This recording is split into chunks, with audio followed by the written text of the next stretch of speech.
అండి, welcome back to my channel. ఈరోజు సగ్గు బియ్యంతో సేమియా పాయసం చేసుకుందాం. కావాల్సిన పదార్థాలు చూడండి. ఒక గ్లాస్ సగ్గు బియ్యము ఒక గంట ముందు నానబెట్టాను. కిస్మిస్లు, నెయ్యి, యాలకి పౌడరు, షుగరు, జీడిపప్పులు, సేమియాలు, పాలు. ఈ మిల్క్ సరిపోతే కనుక కొంచెం వాటర్లో సగ్గుబియ్యం ఉడికించుకుంటే చక్కగా మెత్తగా ఉడికిపోతుంది. మొత్తాన్ని మిల్క్తో చేయవసరం లేదు. కొంచెం వాటర్లో కూడా సగ్గుబియ్యం ఉడికించుకుంటే చాలా కమ్మగా ఉంటుంది.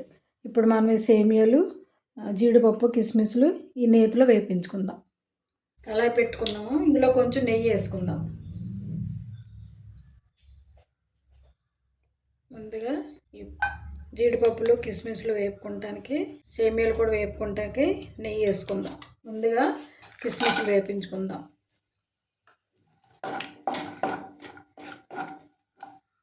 నెయ్యిలో కొంచెం జీడిపప్పులు కూడా వేపుకుని తీసి పక్కన పెట్టేసుకుందాం. లైట్గా వేగితే సరిపోతాయి.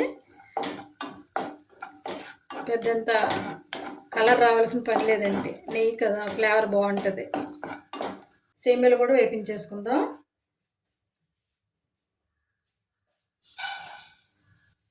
సేమియాలు కూడా కొంచెం ఫ్రైడ్ ఉంటాయి కదండి, అవి కూడా తెచ్చుకుని మామూలుగా ఏంటంటే రోస్ట్గా కాకుండా లైట్గా అవైతే అలాగే వేపించుకోవచ్చు.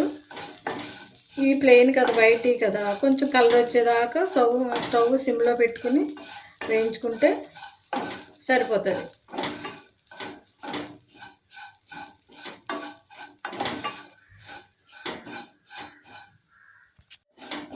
సేమియాలు కలర్ వచ్చినాయి కదా, ఈ కలర్లో ఉండగా మనం తీసేసుకుని మనం పాయసం సగ్గుబియ్యం ఉడికించుకోవడానికి వేరే కళాయి పెట్టుకోవాలి. నీళ్ళు ఎలాగా మరగాలి. మరిగితే సగ్గుబియ్యము చక్కగా పొడిపొడిగా విడివిడిగా బాగా వస్తుందండి. మనం కడిగి పెట్టుకున్నాం కదా, ఈ నీళ్ళతో సహా వేసేసుకోవాలి. సిమ్లో పెట్టుకుని చక్కగా స్లోగా ఉడికించుకుంటే సగ్గుబియ్యము ఉడికిపోతాయి. మెత్తగా అవ్వాలి, అలా ఉడికించుకోవాలి. హైలో కాకుండా సిమ్లో పెట్టుకుని ఉడికించుకోవాలి. అడుగు మాడకూడదు. గిన్నె కూడా కొంచెం మందంగా ఉన్న గిన్నె పెట్టుకోవాలి. ఓకేనండి. సగ్గుబియ్యం ఇప్పుడు ఉడికించుకుందాం. సగ్గుబియ్యం చూసారా, ఇలా ఉడకాలి.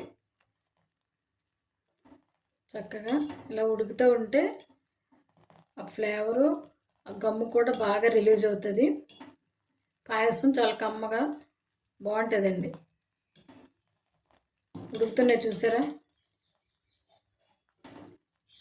ఇంకా కొద్దిసేపు ఉడికిపోతాయి. సగ్గుబియ్యం ఉడికినాయో లేదు చూద్దాం. ఇప్పుడు మ్యాక్సిమం ఉడికిపోయినాయండి.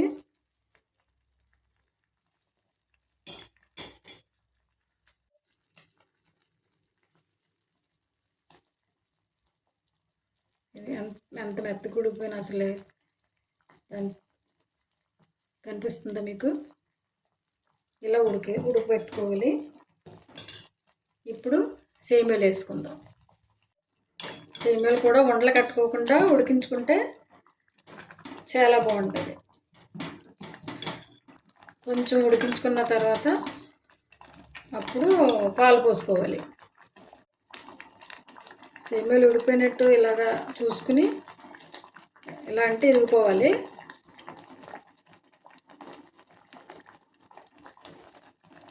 ఇప్పుడు పాలు పోసేసుకుందాం.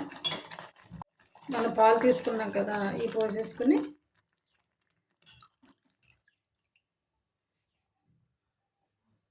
ఇలా స్లోగా తిప్పుకోవాలి. పాలలో కూడా ఇలా సేమియాలు ఉడికితే చక్కగా కమ్మగా ఉంటుంది. అడుగు పట్టుకోకుండా ఉడికించుకుంటే బాగుంటుంది.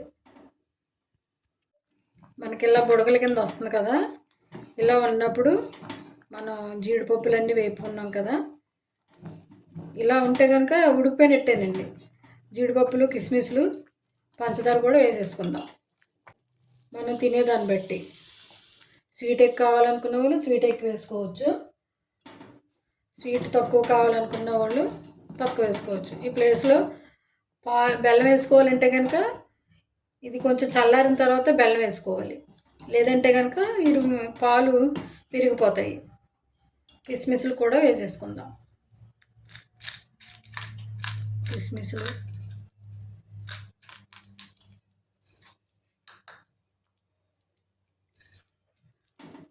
ఇలాచీ పౌడర్ కూడా వేసేసుకుందాం.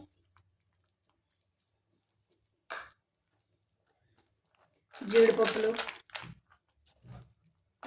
వేసేసుకుని మనం చక్కగా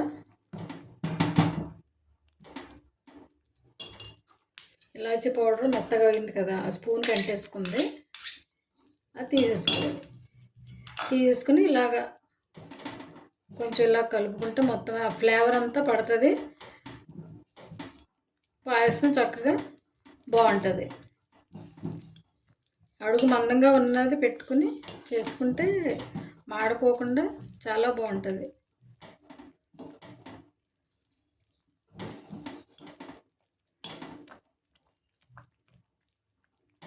స్టవ్ సిమ్లోనే పెట్టుకుని ఉడికించుకోవాలి.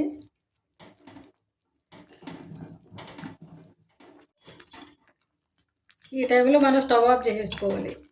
ఎందుకంటే చల్లారిన తర్వాత ఇంకా కొంచెం చిక్కగా ఉంటుంది. స్టవ్ ఆఫ్ చేసేసుకుని కొద్దిసేపు 2 నిమిషాలు ఇలా ఉంటే కనుక కొంచెం చిక్కబడిపోద్ది. స్టవ్ ఆఫ్ చేసేసుకుందాం.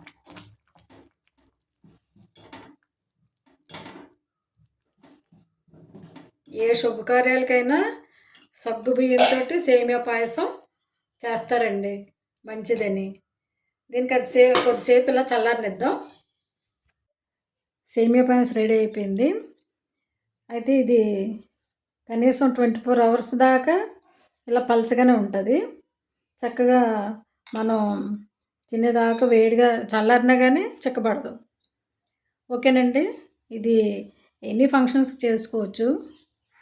కొంచెం బాడీ వేడిగా ఉన్నప్పుడు కూడా చక్కగా సగ్గుబియ్యం వేసుకుని చేసుకుంటే బాడీ కూలింగ్గా ఉంటుంది. ఓకేనండి, మీరు ఈ విధంగా సగ్గుబియ్యం వేసుకుని చేసుకోండి పాయసం. మీకు ఎలా వచ్చిందో కామెంట్లో చెప్పండి. ఓకేనండి, ఈ వీడియో కనుక మీకు నచ్చితే లైక్ చేయండి, షేర్ చేయండి, సబ్స్క్రైబ్ చేయండి. ఓకేనండి, thank you for watching. Bye.